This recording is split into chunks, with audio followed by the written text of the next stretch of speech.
Since 1983, FAME has helped business and education work for Maine. Contact the authority, the Finance Authority of Maine. You're watching Mainebiz Sunday, Maine's business news source.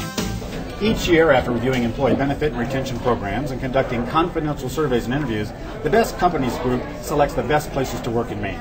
With us today are representatives from 3 companies that were on the 2009 list of best places to work.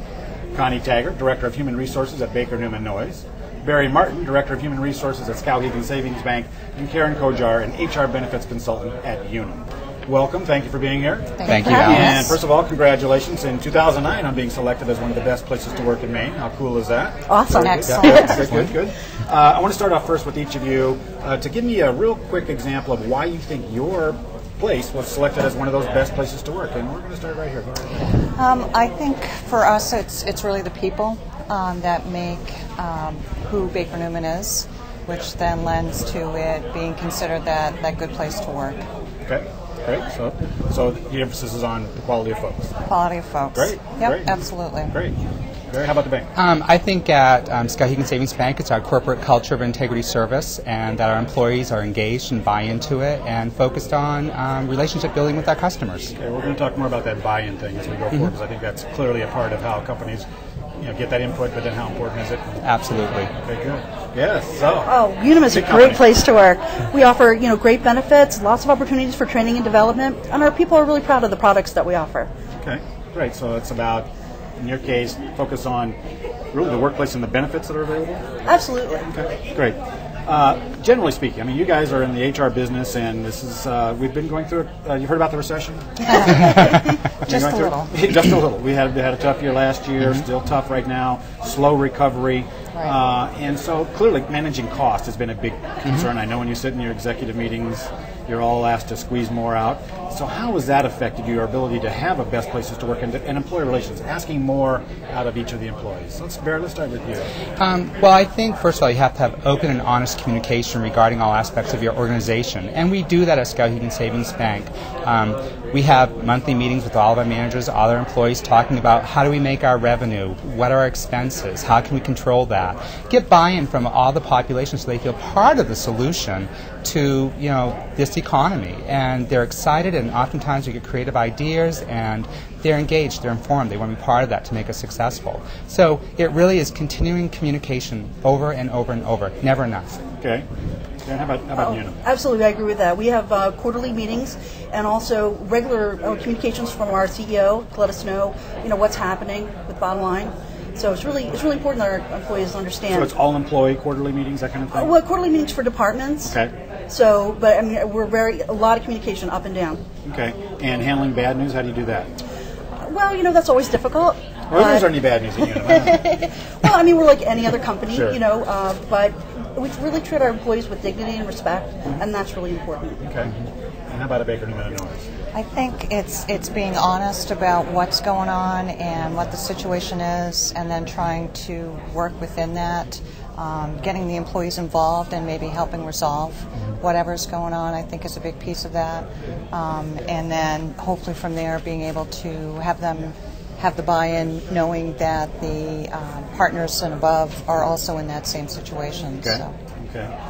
Well, that sounds good. And then it sounds like you all three were talking about the transparency piece, making sure you're talking about what's coming up. That seems to be a theme I'm hearing from a lot of people here at the conference this year, making sure you're communicating that to employees. But there are tough choices, too. And clearly we're asking employees to do more and be more productive. How are you managing that? Is there anxiety? Is there concern about that, Barry? At times you have to make decisions that impact our organization. I think first and foremost, always be honest about it with employees. Let them know what the impact is, why we had to make that decision. If they understand it, oftentimes they want to rise to the occasion. They want to work. So we are asking employees to do more, but we're using different techniques such as coaching, collaborative goal setting, really engaged employees that they're challenged. They want to be part of that. And we're actually doing more with less. And we're finding that our population looks for those efficiencies, those savings, on how we can do a better job more efficiently, and they've actually embraced the changes so that it's still a positive culture for us. Okay, positive culture. Connie, how about you? Doing more with less? Doing more with less. And how does that go with the employees? How do they like that? It's a challenge, never an easy Right. situation. Again, a lot of it is just trying to get their buy-in and understanding of, it is tough out there. And so from that essence, we have to bring that in so we can be efficient, we can work with what we have, and then be able to hopefully then lay that out with the clients and within everybody within the firm. Okay. I want to ask a question about what have you had to, in the HR world, what have you had to cut? Have you had to, during the bad times, did you have to cut back on training, other incentives, and how did you manage that? Or what were your cuts? Let's start with UNUM. Let's talk about UNUM. Well, I mean, UNUM's actually fared very well during this economic turmoil. Okay. So, we still are, I've had a few small things that we've dealt with, but overall, things have been pretty smooth, actually. Okay. Very lucky. Good. How about everybody else? We've had to cut in a couple of areas, and we've made it pretty overt why we made those decisions, and employees understood that. We've actually increased our training. Because we found that a trained workforce, you're developing employees, you actually get a lot more productivity out of it, and it benefits our customers. So we really try to be a customer-focused organization and look at, we can't sacrifice the training part to offer good services. But we've always been honest about it and said why. People want to know, why did you make this decision? Right. And if you give them the why, they understand it and they can move forward in a positive way. I guess I want to follow up on that too, and we'll start with Connie. Okay. The return on investment in kind of the programs that from the HR office. How do you measure that? And does it cost a lot to have kind of to maintain a workplace that is one of the best places to work in Maine? And is there a return on that investment?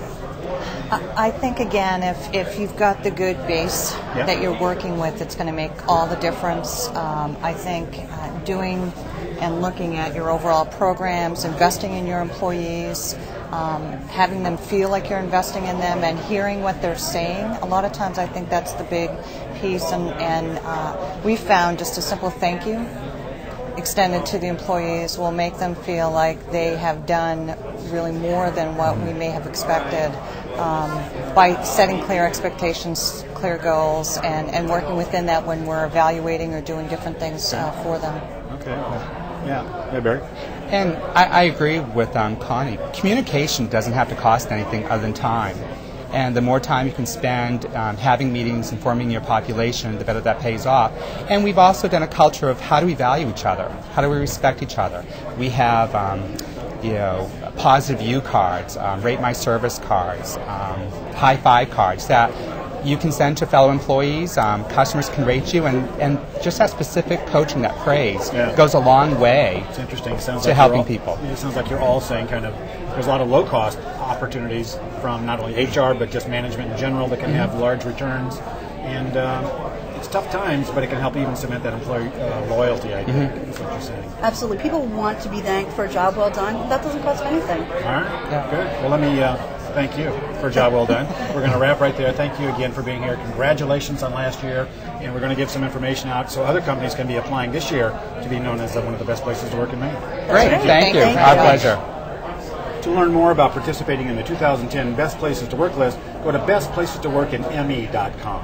We'll be right back with more HR tips from businesses just like yours. Stay tuned. Mainebiz Sunday is made possible in part by funding provided by the Finance Authority of Maine.